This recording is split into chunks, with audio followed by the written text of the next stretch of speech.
What is wrong with the world, my friends? Why in hell have so many people for so many centuries hated on Jews? And why are they still hating now? Pretending that Israel doesn't have the right to blast the Gaza terrorists off the fucking world map after the October 7th massacre. Yes, even now, anti-Semitic crimes have dramatically increased in both Europe and the United States over the last 10 years. In 2017 alone, they rose 34% in the UK and 57% in the US, which was the largest increase ever recorded by the Anti-Defamation League. Color Mr. Candy dazed and confused and filled with disgust. He's got some ideas about the whole filthy matter, but he'll just head back in time about 50 years for a little perspective. How about we do that? Mr. Candy grew up a rather naive and provincial boy, almost completely unaware of nasty racism. His head was buried in the playground sand, not giving one whit about what was going on in the world. His family lived in a very big and pleasant neighborhood in a relatively small city in North Texas. The outside world was boring and messed up, so he paid almost no attention to it. He had more than a dozen friends living nearby, and he played sports almost every day after he got out of prison, which is what adults curiously refer to as school.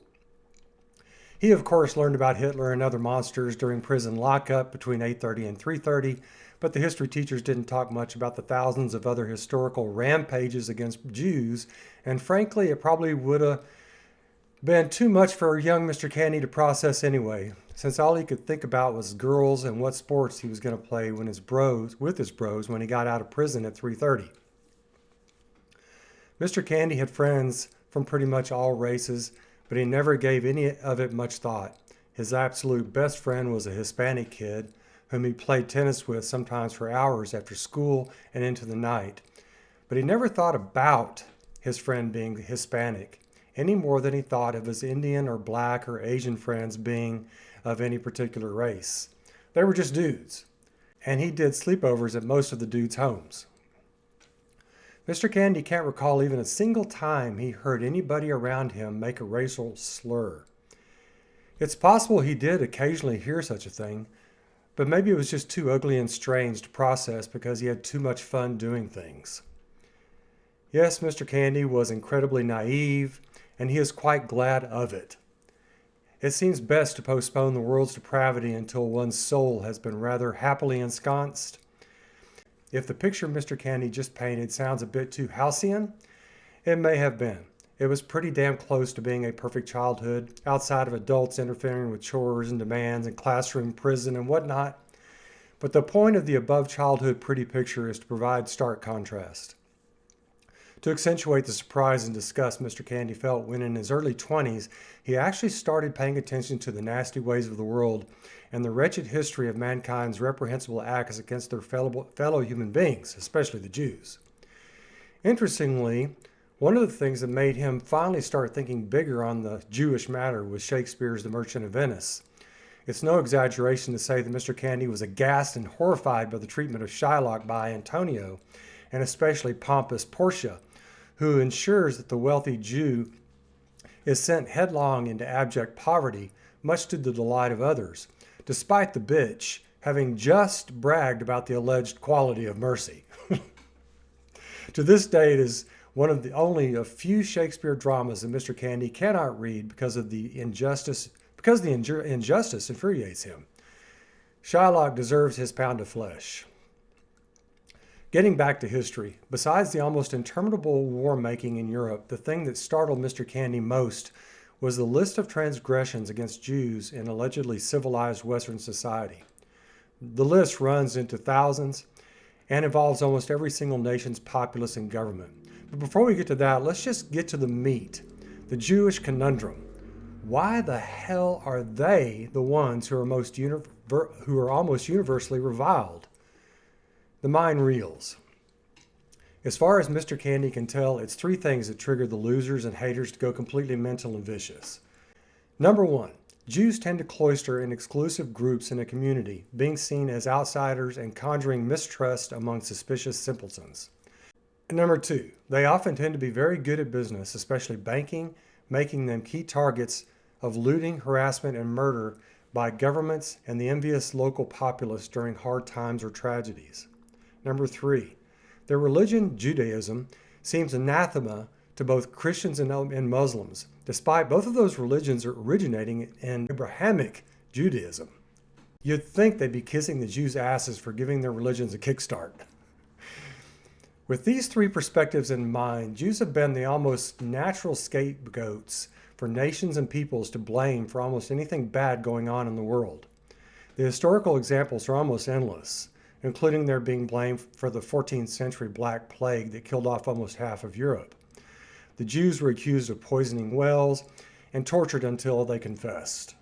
They were persecuted in Toulon, Barcelona, Erfurt, Basel, Frankfurt, Strasbourg, and dozens of other cities across Europe, leading thousands of Jews to escape to Poland and Lithuania, which themselves, several centuries later, ostracized and murdered Jews for various unfounded reasons, largely because it's always easy to persecute the outsiders.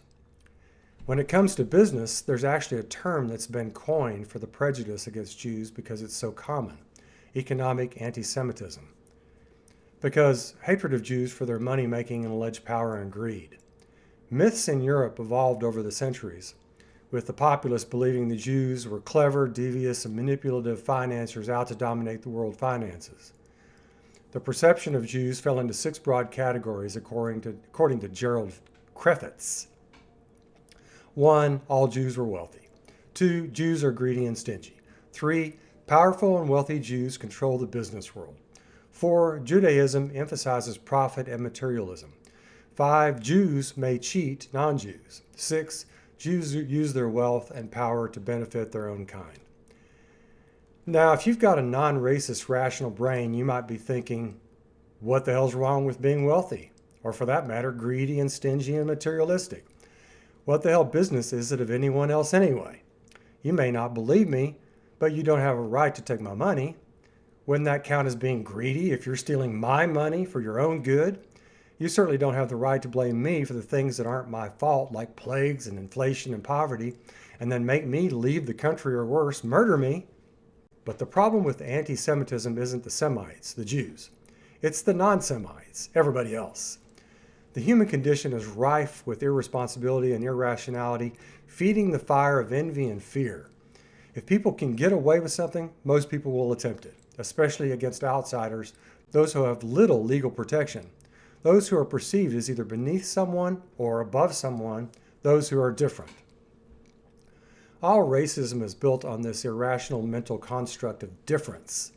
But the thing that seems to make racism against Jews unique is that the racism isn't built upon some alleged inferiority on their part, like the 18th century racism against Chinese or Irish or Indians or Slavs or Africans, in which all of those races were perceived to be inferior.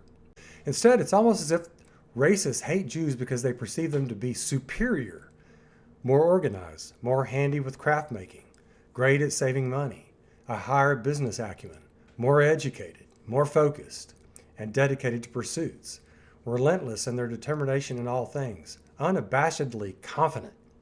In this regard, anti-Semitism seems like a visceral reaction, an affront by weak-minded, weak-willed, and weak-kneed losers.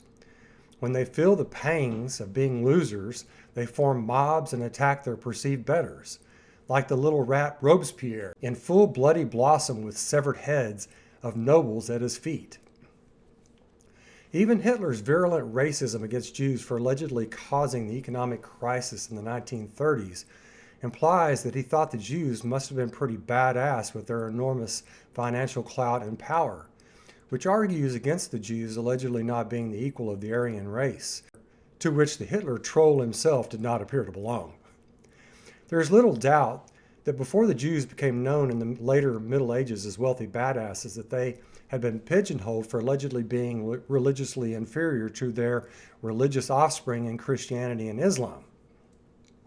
How could the Jews not recognize Jesus and Muhammad as their prophets and saviors? How could the Jews stick with crusty Judaism? And how could they have turned Jesus into the Roman authorities to be slain on the cross? The hatred of Jews for not being into the new superstition of Christianity can't be overstated. They were considered to be wicked and equal on the animal chain to vermin and pigs. This dehumanization makes it much easier to pillage, murder, and round up into concentration camps or ghettos, as Venice did in the early 1500s, creating a deplorable scene that Shakespeare used for Shylock. It is anti-Judaism that is the basis for all the racist savagery that has been visited upon Jews for 2,000 years. After all, if they had been Christians who came into Europe from the Middle East and established banking and jewelry making and other businesses, would the European Christians have vented such vile hatred and slaughter upon them? No, quite obviously not. Had the Jews known that their Torah would spawn religious societies with Jew killers, perhaps they would have asked Moses to keep his thoughts to himself. And so, the alleged civil societies of Europe have ostracized and killed Jews at their leisure. England in the early 12th century banished Jews from the realm. Spain banished them in 1492. Venice isolated them in a ghetto around 1520. All of Europe killed and ostracized them in 1350. The pogroms of Ukraine under Russian control in the early 1800s. The German Hep riots of 1819. The murder of all Jews in 11th century France who would not convert to Christianity. The 20th century Holocaust instigated by the Germans. The Polish anti-Zionist campaign of 1968. The list is endless. Even now in Boston, Massachusetts, anti-Semitism is rearing its ugly head. The city reported 177 hate crimes against Jews in 2023, more than any year since 2001. A sane person might wonder at this point, who the hell hates a race of people so much as to attack them in the 21st century simply for being that race of people? How is that still possible? Indeed, the hatred is historical inertia, a vicious, momentous whirlwind of mind-bending bloodlust that simply won't die. It is perhaps the most explicit example of the depravity of the human mind once it has surrendered its rational faculties. There are now, bizarrely, demonstrations on college campuses and in towns across the world showing sympathy for Palestinians instead of Israeli Jews after the October 7th bloodletting by Palestinian leaders known as Hamas, savagely murdering 1,400 Jews and others. Again, the same person, the non-racist person, would say, well, of course the Jews have a right to kill all of those marauding savages until the Jews feel like they will finally be safe to live their lives in peace and prosperity. No, that's not the mindset of the Jew-hating demonstrators.